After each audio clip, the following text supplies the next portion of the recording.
마치겠습니다. 네, 용인 의원. 네, 시간 멈춰주시고 조태열 장관님 잠깐만 앞으로 나와주시겠습니까? 앉아서 답변해 주셔도 괜찮습니다. 위원장님 그렇게 해도 되겠죠? 예, 그러시게. 앉으셔도 괜찮습니다. 하겠습니다. 네, 감사합니다.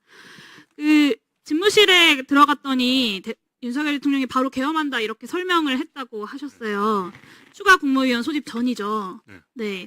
집무실 안에 있는 테이블에 앉아서 이야기를 했을 거고, 윤석열이 본인에게 A4 용지로 계엄 지시서를 줬다고 국회에 와서 말씀을 하셨습니다.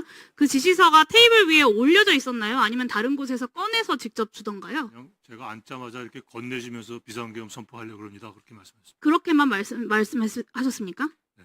네. 그냥 나 계엄한다 이 지시서 보고 동시에 총리님이 외교장관을 어떻게 생각하십니까? 그래서 종이 쪽지와 질문을 동시에 받았습니다. 대략적인 임무 설명은 하지 않았습니까? 뭐그 제외 공간이라는 단어밖에는 제가 기억이 나질 않아요. 대통령이 입으로 설명하지 않았냐는 질문입니다. 설명하지 않고 그냥 이거 보고 계엄한다. 비상계엄 선포를 하려고 합니다. 그러면서 A4 용지 하나를 주셨고 동시에 총리님이 저한테 의견을 물어서 답변하느라고 내용을 제대로 보지도 못했어요. 종이는 기억이 안 나신다. 네, 들어가서 저도 좋습니다. 기재부 차관부님 나와주세요. 잠시 시간 멈춰주시고요.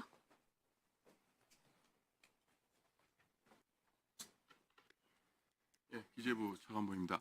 네, 차관부님은 그 계엄 지시서 보셨죠? 예, 경제부 총리가 예. 받은 이제 얼핏 봤습니다. 예, 그 종이를 얼핏 보셨다고요? 예, 그 종이를 갖고 있다가 검찰에 제출하신 거 아닌가요? 맞습니다. 근데 얼핏 보셨다고요? 그러니까 그때 제가 12월 3일 날 경황이 없이 저한테 주셨고 그때 제가 얼핏 보고 이건 제 소관 사안이 아니라서 그때부터는 제가 계속 보관만 하고 있었죠. 그럼 그걸 그동안 안 보셨다고요? 예, 전혀 안 봤습니다.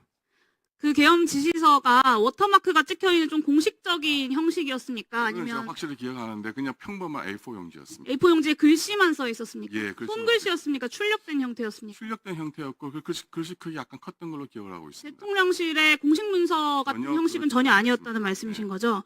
비상입법기구나 예비비 그리고 국회 예산 막아라 이것 말고 더 어떤 내용이 제가 그때 있었습니까? 기억나는 거는 기재위에서 말씀을 드렸지만 예비비 확보 정도 제가 확실히 기억하고 있고요. 그거 보고는 제 소관이 아니기 몇 줄 때문에 정도 있었습니까? 하여튼 몇 줄 정도 있었던 걸로 듬성듬성 있었던 걸 제가 기억을 하거든요. 많지 않았다는 말씀이세요? 예. A4 용지 한 그리고 절반 정도? 그 자료는 그대로 저희가 수사기관 제출되어 A4 용지의 절반, 저희가 수사기관에 있는 걸 볼 수 없기 때문에 네. 증언을 네. 요청드리는 겁니다. 예. A4 용지 한 절반 정도 예, 있었습니다. 그 정도인 것 같습니다. 가운데 정도 배열이 되어 있었던 것 같고. 가운데 정도에 배열이 되어 예, 있었고 A4 용지의 절반 정도이다라는 말씀이시죠? 예, 네, 그렇습니다. 들어가셔도 좋습니다. 네, 지금까지 나온 계엄 지시서는 이 두 가지입니다. 지금까지 확인된 일정으로 보면 윤석열, 김용현의 12월 3일 저녁 6시 이후의 일정은 다음과 같습니다. 6시에 이상민 장관을 부릅니다. 그래서 울산에서 올라옵니다. 그리고 7시 반에 경찰청장과 서울청장을 안가에서 만나서 똑같이 지시사항을 하달을 합니다. 혹시 그 김봉식 청장님 잠깐 앞으로 나와주시겠어요? 시간 잠깐 멈춰주시고요. 지시사항 서류로 받으셨죠? 예, 그 A4 용지였나요? 예 그런 걸로 기억합니다. 자세한 건 기억나지 않습니다. 예. 네. 네, 그리고 서울청장까지 만나서 지시사항을 하달하고 8시에 국무총리를 비롯해서 충성스러운 장관들 몇 명을 먼저 부릅니다. 그렇게 행안부, 법무부, 외교부, 통일부, 국정원장 등이 모이는 겁니다. 이 장관들은 쿠데타를 성공시키기 위해서 꼭 필요한 기능을 갖춘 부처의 장관들과 국정원장만 딱 모인 겁니다. 그러니까 윤석열 입장에서 무슨 회의를 소집한 것이 아니라 임무 지시 행위를 하기 위해서 불러 모은 거예요. 누구 하나 다들 여기 앉아서 같이 의논했다 이런 말씀 안 하시잖아요. 이 증언들을 종합해 보면 원래 국무회의를 소집할 계획이 없었고 쿠데타에 필요한 각 역할들을 각 기관들에게 하달하고 그렇게 계엄을 시작하려고 했던 겁니다. 이미 국무회의 같은 건 쿠데타 한 다음에 조작해도 된다 이런 거였겠죠. 계엄군과 경찰의 작전이 1부면 그 다음에 진행 상황들은 2부인 거고 이 2부가 계엄 지시서에 다 나와 있었던 겁니다. 그것의 일부가 지금까지 공개된 것이기 때문에 이 2부를 밝혀내는 것 굉장히 중요한 과제다라는 걸 말씀드려야 되고요.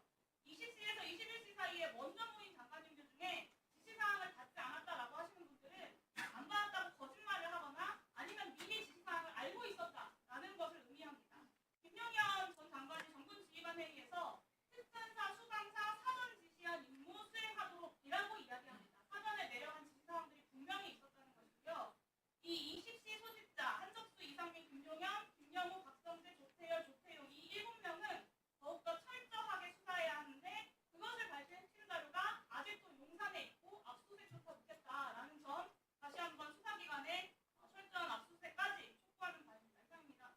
네. 윤건영 의원님.